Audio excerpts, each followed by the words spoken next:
Welcome back. Last time I discussed the SIG P226, the 3 generations there. Could probably gotten into a little more detail on certain things, but overall I was just giving a general impression of them. And I decided to break away from SIG, even though I do have more SIGs than anything else, and I decided to go with something else here. Go with the old 92 series. Now, you may have heard me say on the other one that this is my oldest gun. I've had it for at least 25 years. For a note, it is safe. It is safe. So, this is the Taurus PT92. You got there. It's an AFS, which the S, as I understand, just means stainless. That's the chrome look. It should have a chrome barrel too, but I saved that barrel because I didn't want to. They're hard to find nowadays. They don't make them anymore, at least that I could find. So I just bought a standard Beretta 92 barrel to replace it because this gun does get shot quite a lot. I do love shooting this thing. Now, I've heard a lot about the different versions of the PT92 recently. Of course, the newer ones have a rail on them, and they're usually labeled the AR version. This one is an AFS, which says is stainless. I also heard of the D model, and everybody says the D model is for decocker, and it came later. I find that a little hard to believe because I have a decocker right here. My AFS has a decocker. So I don't know if that was just something in general they came up with later, and then they decided to throw the D on it. It's a very odd designation, though. And this one obviously came out, you know, being an AFS, has the decocker, ambidextrous decocker. So, I don't know on that one. The D just makes me wonder because everybody talks about the D meaning the decocker, and the earlier models didn't have that. And this is obviously an earlier model, and it has the decocker. Now, it could be this was the transition between what they were eventually going to do as the D and this in this particular version. And that's certainly possible. So, but I've had, like I said, I've had this for 25 years. It's a very, very nice shooting gun. Probably my favorite shooting gun. I mean, even compared to the Legion or any of the other 226, this, like I said, I've had this for so many years. I've put so many rounds through it. It is just an amazing gun. And like all the 92s, it comes out, just press that button, flip down this lever, slide pops right off. And then it just has the barrel, the spring, and the locking block. Very simple takedown, very easy. Standardly, this one, and I was talking about that being before the D, this one came out in the band because it only came with 10-round magazines originally. I still have those, but I don't use them very often anymore. I've long since upgraded to standard 15-round or the newer Mekgar 17-rounders. So, it wasn't originally a 10-round magazine gun, though. And it's just been so reliable and good. It's not given me any trouble at any time. And I originally, my very first gun was a 92. And then I had a Taurus 92 blued one, which had the, I don't remember if it had the decocker on it or not. I don't remember on that one. I was very young at the time, but the reason I chose it was because of this, the safety. The safety's hard for me to reach. This one, very easy. I liked it a lot better. I still liked all the ergonomics of the Beretta 92. The Taurus 92 had the same thing. These were originally Berettas. Now those people say, you know, that these are a clone. They actually technically are not a clone. They are an original Beretta. If you go way back into Beretta's lexicon, they originally had a frame-mounted lock and looked exactly like this. So this is essentially, and this Taurus bought their Beretta's factory, lock, stock, and barrel, every inch of it. and then hired the exact same workers to run it. So the quality is essentially the same as a Beretta. Now, I specifically said this gun has a Beretta 92 barrel in it. It works fine. It's had no issues with that barrel. Works great. Taurus 92s, I don't know if they're in production anymore.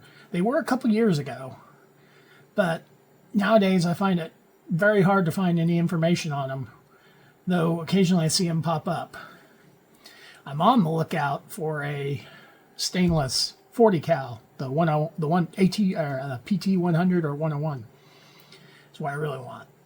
Now, the difference between the PT92 and the PT99, which is the same gun, just one has adjustable rear sights. This one's 92, so it does not have their adjustable rear sight. Honestly, I don't care about the adjustable rear sights, so it's never been a factor for me. But that is the difference. Slide lock, mag release, these grips. Maybe it's just because I started in the Berettas, I don't know, and the Tauruses. But some reason, these grips are some of the best feeling I have ever. This handle is just fantastic. It feels really good. And these are actually pretty grippy. And these are the stock Taurus grips on it. I was going to change them out at one time with Hogue, but this screw won't come out. And I've just never decided to fight it more to try to get it out. I decided just to leave the Taurus grips on it because honestly, I don't mind them at all. They actually kind of remind me of the Legion grips overall. Now, interestingly enough, between the Taurus or the Beretta 92 and this one does have a steel guide rod.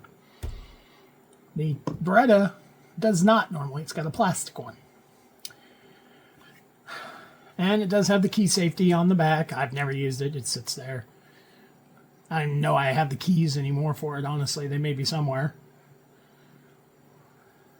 Now, the big difference in these two guns is this one does come in a box. Not a case, a box. Just a cardboard box when you buy them. They have a cardboard box. But then again, price-wise, this one was right at $500 new. Berettas at the time were $600, $700, sometimes $800, depending on where you went. So, again, price-wise, the Taurus was cheaper. It's essentially the same gun, and that safety was just like the best. Now, let's talk about this. Now, this is the Beretta 92, technically FS. Now, this one specifically is the M9 commercial. I bought it to match my M4 AR-15. I hadn't intended to get another Beretta, but then I had the M4 clone AR-15, and I was like, why don't I get an M9 as well to go with it? And at the time, there was a sci-fi series on TV called Almost Human, which had one of these with a really funky laser that goes on the front right here, and give it a really super futuristic look. I actually found the laser, and I have it. It's sitting over on the shelf, but it's real cheap plastic. The thing was like $18, and it looked good on like for a film or TV show, but it didn't fit or stay very well on the gun. So I ended up taking it off after a few years, even though I liked the looks of it. Now this one specifically, I said, is the M9 commercial. It's got the safety up here, and that's also a decocker, so you can safely decock it. And you can see, I just can't quite reach that when I'm holding the gun. Not a fan of that.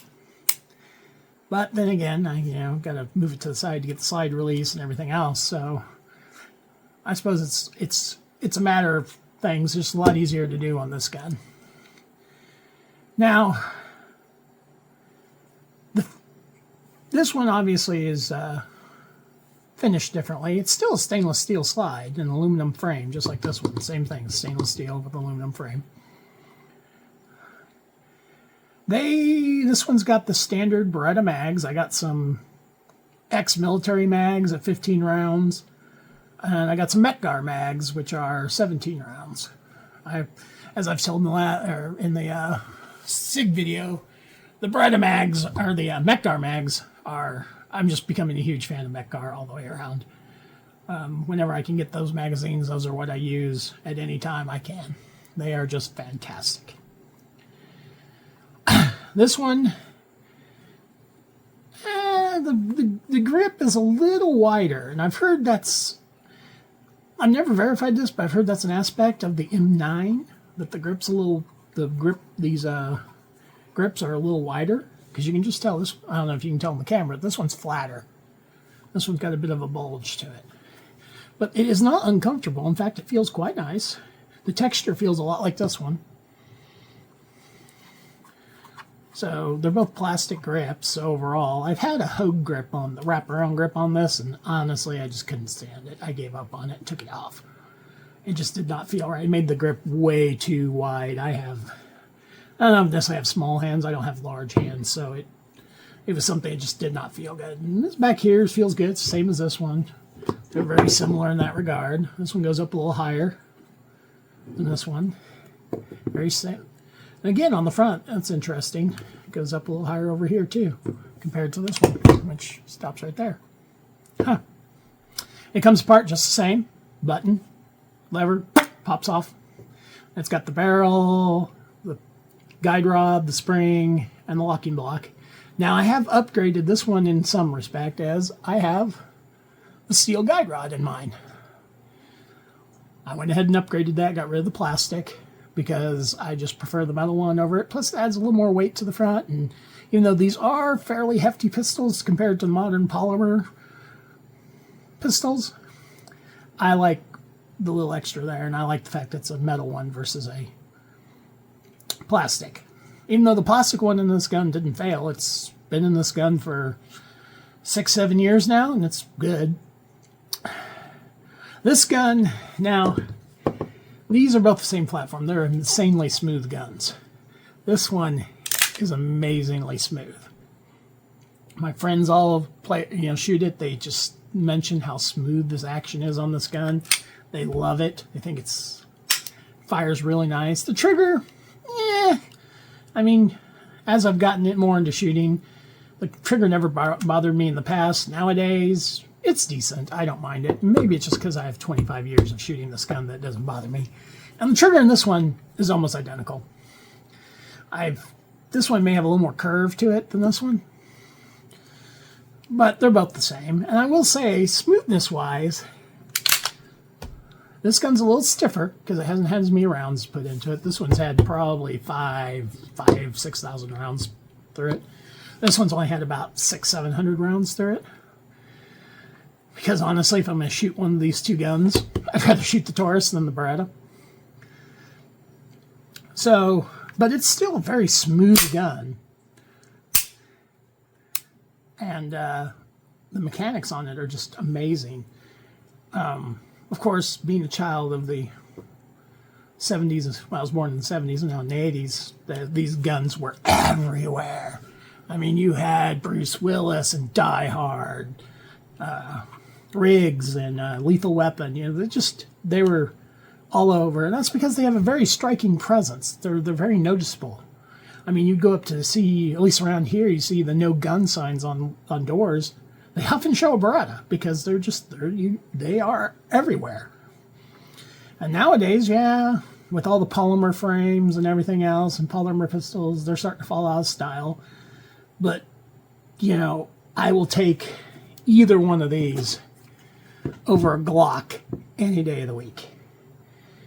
These things are super accurate. Those 5-inch barrel, you really notice the difference. They are just very, very accurate. The recoil is not very much.